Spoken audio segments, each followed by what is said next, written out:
The Structure of Life through BioPython. Python is one of the most widely used programming languages in the world today. Why do so many people use Python? One of the main reasons is its simple and intuitive syntax. Computers cannot understand human language directly. That is why we need to translate our instructions into a language that computers can understand. This is what a programming language does. The language that computers understand directly is called machine language, but it is extremely difficult for humans to understand. Python makes programming much easier. For example, if we want to tell a computer to add 2 and 3, we can simply type print 2 plus 3 in Python.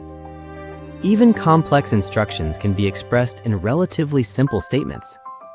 Python has another major advantage. It allows programmers to use programs and functions that other people have already created. There is a saying among programmers that we should not reinvent the wheel. If someone has already built a good wheel, there is no need to build one from scratch. The same is true in programming. By using functions that others have already created, programmers can build new programs much more quickly and efficiently. A collection of reusable functions and tools like these is called a library. So, how is Python used in biology?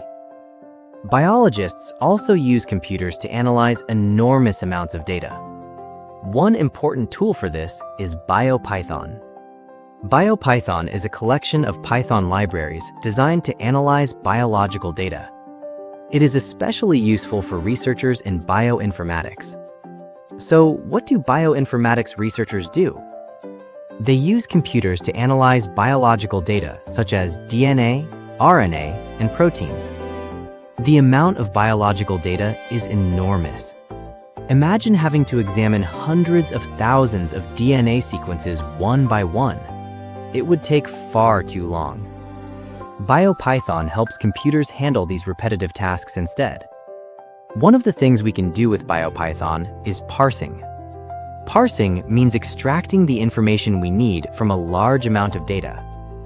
In bioinformatics, two commonly used file formats are FASTA and FASTQ. These files contain DNA or protein sequences. FASTA usually contains information such as a sequence name and its sequence.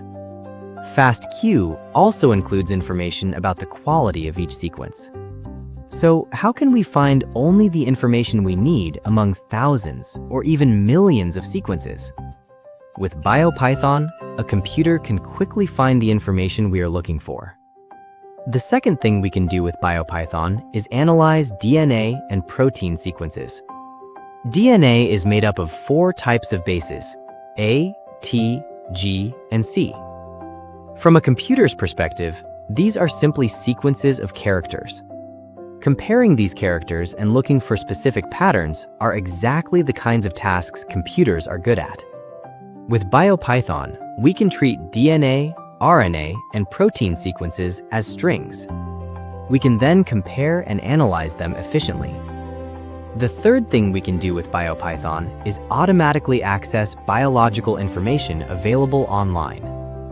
Today, the internet contains enormous amounts of biological data. In the past, researchers had to visit websites one by one to find the information they needed. But what if a program could do that for them? A computer can automatically retrieve and organize information from online databases. Tasks that once had to be done manually can now be handled by computers. The more data there is, the more valuable this kind of automation becomes. The fourth thing we can do with BioPython is work with bioinformatics tools. One of the best-known tools is BLAST. BLAST compares DNA or protein sequences with massive biological databases. It then finds sequences that are similar to the sequence we provide. For example, imagine that we discover a new DNA sequence in an organism.